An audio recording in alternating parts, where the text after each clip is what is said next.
Olá pessoal, tudo bem com vocês? Sejam todos muito bem-vindos ao Clube dos Dividendos, vídeo clássico. Aos domingos na hora do almoço falaremos sobre Magazine Luiza, Magalu, prestação de contas aqui da Magalu. Então o papo do vídeo de hoje, as principais pautas pessoal, até como consistência aqui para prestação de contas. Falarei sobre curva de juros Brasil, Selic, curva de juros Estados Unidos, Fed Funds, Selic deles por lá. Um breve comentário sobre desconto quantitativo do Ibovespa. Acho que vale a pena falar sobre isso, para dizer o momento de mercado, né? Falo com vocês dia 3 de fevereiro, mas esse vídeo vai ao ar no YouTube dia 4, domingão. Então, início de fevereiro, também aí começa a bateria de resultados, né? Começam as baterias de resultado, a Magalu por hora, creio eu que esteja aqui para o dia 7 de março, né? Me perdoe se estiver errado aqui essa data, a divulgação do seu resultado. Então temos aí praticamente um mês corrido para navegar aí sobre volatilidade nas escuras, né? A expectativa aí de como foi a Black Friday e a virada de ano para Magalu, mas principalmente a Black, né? Bom, feito isso, pessoal, disclaimer na tela. Eu sou Bruno Mazzoni, analista CNPI e técnico. Você está aqui no Clube dos Dividendos e abre espaço sempre para ações que não necessariamente estão no mundo, no espectro dos dividendos, são small caps ainda. Então deixe nos comentários. Recentemente comentei sobre Soma, comentei sobre empresas que não ainda pagam bons dividendos ou que não estão em setores que são conhecidos por pagarem dividendos. Então estou sempre ouvindo aí as sugestões que vocês fazem na descrição. No mais, um vídeo por dia aqui no Clube dos Dividendos. Considerem ativar as notificações para sempre estar recebendo. Pessoal, eu começo com os juros. Eu acho que é importante, são duas dinâmicas. Falei bastante no vídeo da Itaúsa, que eu sempre compartilho com vocês nos domingos pelo café da manhã, né, 6 e pouquinho da manhã. Comentei sobre a dinâmica, que curva de juros é o principal risco para as bolsas ao longo de 2024. Né? Então nós tivemos aqui de julho a outubro a abertura da nossa curva de juros, mesmo com a queda da Selic, que é em verde aqui, tá? Que agora está oficialmente em 11,25, mesmo com a queda da Selic, a bolsa sofreu bastante. Né? Olhem para o gráfico do Ibovespa, de julho a outubro/novembro, não foi fácil a abertura de juros. E a mesma coisa aconteceu, ou está acontecendo, porque ainda não fechamos, tá? Em janeiro. Qual a diferença entre julho, tá, e janeiro? Tá? Julho, a intensidade de abertura foi muito mais forte, mas muito mesmo. Porém, o cenário, ou melhor, né, o tempo, a cronologia estava muito favorável à volta pós-abertura de fechamento. Agora, em janeiro, pessoal, a cronologia é a seguinte: Fed mantém juros e não corta.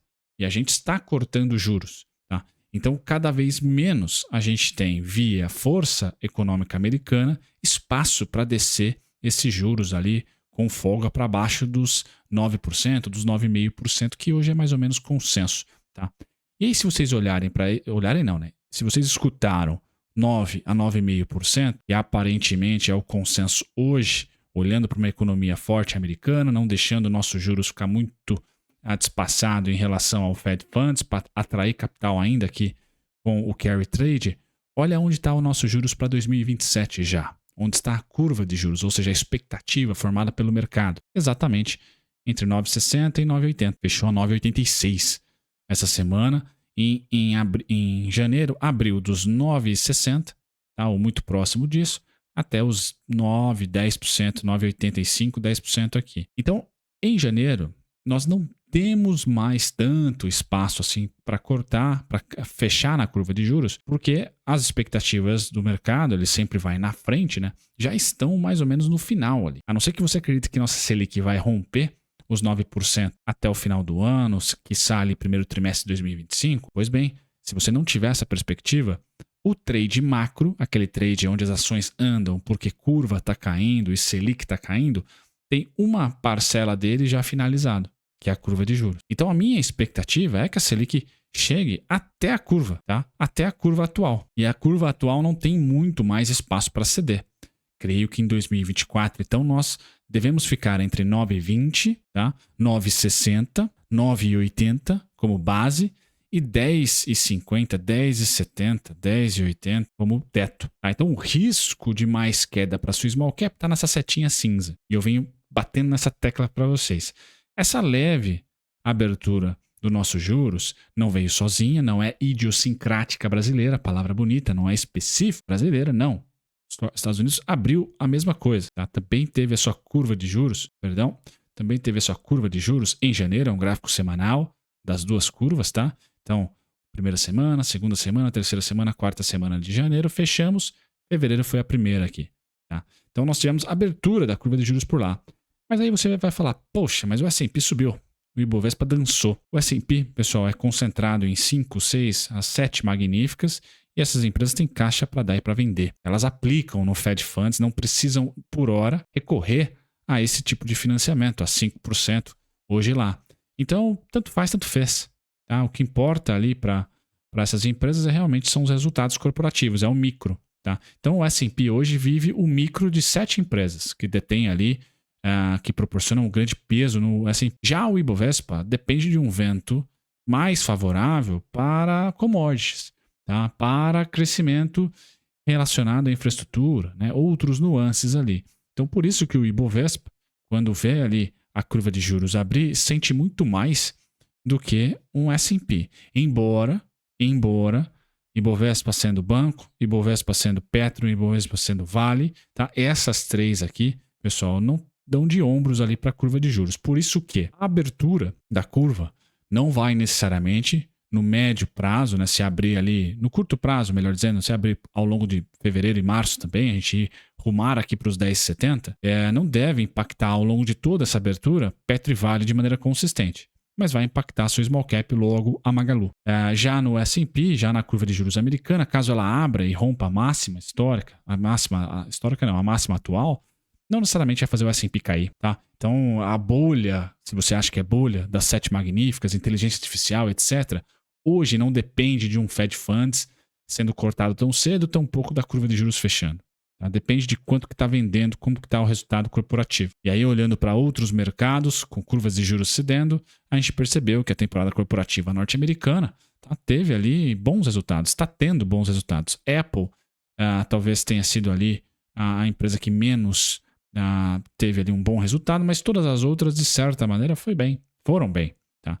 Então, Estados Unidos vive micro resultados corporativos das 7 magníficas, isso no que tange S&P. O Ibovespa, pessoal, já vive uma dinâmica muito mais peculiar, a curva de juros para as small caps, e no lance das commodities, no lance de Petro e Vale, commodities. Então, por isso que Petro está voando, porque petróleo se beneficiou, está estável beneficiando o seu preço, tá? E minério, como caiu em janeiro, despencou lá dos 130 e poucos para 120 e poucos, a Vale não foi bem. Então a gente aqui, no que tange a Magalu, está muito sensível a esse cara. O Ibovespa, de maneira geral, tem sensibilidade à curva de juros? Tem, principalmente quando as duas abrem, a nave-mãe, curva de juros americana, e a nossa também. Porém, você em Ibov raiz, Petro, Vale, principalmente, e bancos, está menos exposto à curva de juros. Tá? Menos exposto à curva de juros. Tá? Você na small cap é que vai sofrer bastante e está vendo esse sofrimento, né? A Selic caindo, tá? E a Bolsa também caindo. Aqui a Selic estava caindo e a Bolsa também cedeu de julho a novembro, porque a curva abriu. Então é importante a gente traçar aqui regiões de piso e de teto para a curva de juros, pessoal, porque isso vai ancorar suas expectativas, não só a Magalu, mas de repente também para o Ibovespa, caso a curva case a abertura dela com queda de commodities, como é o caso de janeiro, a queda de minério especificamente, não de petróleo, certo? Beleza, qual que é o teto que eu tenho para a curva, pessoal? 10,65. Então o melhor desconto para as small caps em 2024 é 10,65. Tá? O pior está na região cinzinha, que eu acho que é estabilização. Para uma inicial expectativa, chegamos no fim da curva, no fim do fechamento, entre 9,20, 9,25, 9,50, eu acho uma expectativa ok. Vai me surpreender se no primeiro semestre a gente vazar essa região e abrir aqui para os 8,60, fechar, perdão, para os 8,50, 8%. Seria bonança para tudo, commodities provavelmente e small caps. Feito isso, pessoal, o Ibovespa quantitativamente, agora as ações do Ibov estão entrando em um bom desconto, né? O market breadth está ficando no verdinho cada vez mais, então o Brunão aqui teve alguns aportes executados mais ao fim de janeiro, e em fevereiro, boa parte da minha carteira, se não toda ela, vai ser, entre aspas, aportada, se assim eu tiver condições, porque estamos próximos de desconto muito importante, das 3 médias do market breadth aqui no verde e não no vermelho. Erro meu, e eu falo isso nos vídeos macro e no vídeo da Itaúsa, né, especificamente, erro meu de não ter vendido call aqui. Tá? Não quis vender call em janeiro. Tá? Eu queria vender agora, em fevereiro, principalmente pós-carnaval. Mas o mercado andou. Tá? Tem mais espaço para andar para baixo? Sim, pessoal. Sim. Geralmente fundo é em março. Tá? Por isso que eu queria olhar ali para fevereiro e rolar as opções de venda, principalmente as cobertas de call, para março. Mas não rolou. Já andou o mercado e eu acabei não rentabilizando nem um pouco dessa queda, só comprando mais barato, porque eu não comprei a mercado as ações em dezembro, tampouco no começo do ano. Beleza? Porque subiram bastante. Magalu, finalizando o vídeo para vocês com a prestação de contas no Price Action. Pessoal, nada a comentar. A Magalu está fazendo justamente o que a gente imaginava, que é esse cenário aqui, pré-resultado, tá? Pré-resultado. Se eu falei para vocês que as small caps, grande parte do trade macro, ou seja, curva de juros, já foi surfada, tá? Então, já foi surfado. O que os players estão esperando aqui? Resultado, pessoal. Então, isso no preço, né, tende a formar esses padrões de estabilidade. Cunhas, bandeiras, enfim, cada flâmula, sei lá. Tem vários nomes na análise técnica aqui. Tá? Tanto faz, tanto fez. O que importa é o comportamento. Qual que é o comportamento atual? Dúvida e equilíbrio. Tá? Dúvida e equilíbrio. Tem algumas notícias que falam que foi uma boa Black Friday. Tivemos o follow-on, tá? Não comentei sobre o follow-on, então esse follow-on foi muito bom. Vai aparecer aí um resquício na sua corretora. Converse com o seu assessor para você não ser diluído. O follow-on teve grande parte dele, 2 bi, da família Trajano. Então, diferentemente do follow-on da Via, pessoal que teve que ir a mercado, tá? Em uma ação que está praticamente para pedir recuperação judicial e aceitar um preço pífio pelas ações, não. A Magalu é diferente. Não está numa situação fácil? Não, mas a família foi lá e precificou o follow-on a 1,95, se eu não me engano, tá? 1,98, 1,95. Eles aportaram grande parte, então dinheiro da família para sustentar o caixa da companhia, fazer investimentos e manter ali uma alavancagem ok, tá?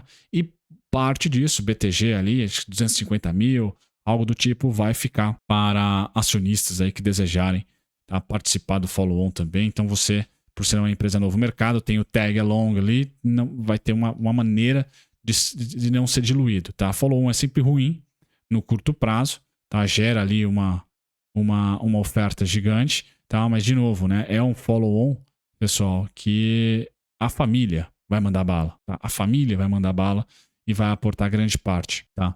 Vai aportar grande parte. Então, é interessante que tem até uma notícia de uma hora atrás, né? Magazine Luiza, Bradesco, BBI e Goldman Sachs avaliam um aumento de capital de 1,25 bi. Então, vamos lá. Nessa última sexta-feira, dia 26, aprovou o aumento de capital privado no montante de 1,25, totalmente garantido pelos acionistas controladores, família, tá? Em 1 bilhão e pelo BTG Pactual em 250 milhões. Tá certo, eu falei 2 bi, me perdoem, pessoal. Então, 1 bi, família, 250 milhões, BTG. Tá? Serão emitidas mais de 640 milhões de novas ações. Essa parte aqui é a parte ruim para o acionista atual, porque para não ser diluído, já que a base acionária aumentou, você vai precisar exercer essa compra de 1,95. Então, vai aparecer na sua corretora, na sua continha aí, a possibilidade de você comprar a Magalu a R$ 1,95 dentro da posição atual que você tem da companhia. A corretora, a bolsa, vai disponibilizar a quantidade X para você permanecer com a mesma base acionária, o mesmo percentual acionário que você tinha antes das 640 milhões de novas ações. Agora você vai ter oportunidade de comprar X ações por 1,95 para manter a porcentagem que você tinha na base acionária da Magalu. Tá? É isso, esse é o mecanismo aí de você ir junto, né, do tag along ali com esse follow-on. Beleza, pessoal? Então, acho que é interessante, de acordo com a varejista, os dois principais objetivos do aumento de capital é diminuir o peso das despesas financeiras, tá? Então, pagamento de juros, isso é muito ruim, né? Mas enfim, é uma realidade da companhia. Acelerar o investimento em tecnologia, que engloba verticais e iniciativas como Marketplace, Luiza Lab e experiência do usuário aqui, né? Anúncios, fintech, atendimento em nuvem. Tá? O Bradesco BBI reiterou sua recomendação neutra para varejista, uma vez que seus analistas consideram justa uma reação positiva à notícia. Os papéis chegaram a saltar 7 e pouco, mas isso já foi. Tá? Vamos olhar aqui mais um pouquinho desse artigo que me interessou agora. Tá. Na avaliação dos analistas, a onerosa estrutura de capital da Magalu e, portanto, as despesas financeiras tem sido uma das principais entraves, sem dúvida nenhuma. No início de 2024, esse aumento de capital surge no momento favorável, já que as taxas de juros diminuíram. Concordo, Aqui. Analistas do Goldman Sachs se alinham aos pares e veem mérito estratégico na transação, uma vez que a mesma deve proporcionar à empresa maior flexibilidade financeira. Destacamos também que a transação proposta, uma vez concluída, deve permitir à empresa ir além da preocupação dos investidores quanto à possibilidade de uma oferta subsequente, pesar no preço das ações. Destacaram: família colocando dinheiro é sempre interessante. No relatório, reiteram a recomendação neutra com preço-alvo de 2,40 em 12 meses. Então, Goldman Sachs, 2,40 em 12 meses. Vamos olhar para o gráfico. 2,40 é o meu ponto, né? Então, não preciso nem adicionar nada. É essa faixa aqui. Eu, especificamente, é 2,13 a 2,53. Eles falaram 2,40. Vamos ver a máxima da semana? 2,27. Tá? 2,27 foi a máxima da semana em que vos falo, né? Hoje é dia 13, mas esse vídeo vai ao ar dia 4 de fevereiro. Pessoal, então, li aqui a notícia mais recente, né, publicada 1 hora atrás, créditos para TradingView, para o Space Money aqui. Qual que é a minha expectativa, tá? Curva de juros tem ainda chão para abrir, tá? Principalmente depois de um payroll forte nos Estados Unidos, a gente pode ter o cachorro balançando, a gente sendo o rabo, balançando mais um pouco. Então, o desconto do balançar, da abertura de curva de juros, tá aqui. 1,91 já tocou várias vezes. Então, cansou. 1,71, 1,64, 1,56. Não é cenário base meu a Magalu ultrapassar essa faixinha azul. Então a melhor compra está aqui. E aí o preço-alvo continua sendo 2,13, 2,40 do Goldman Sachs, 2,53.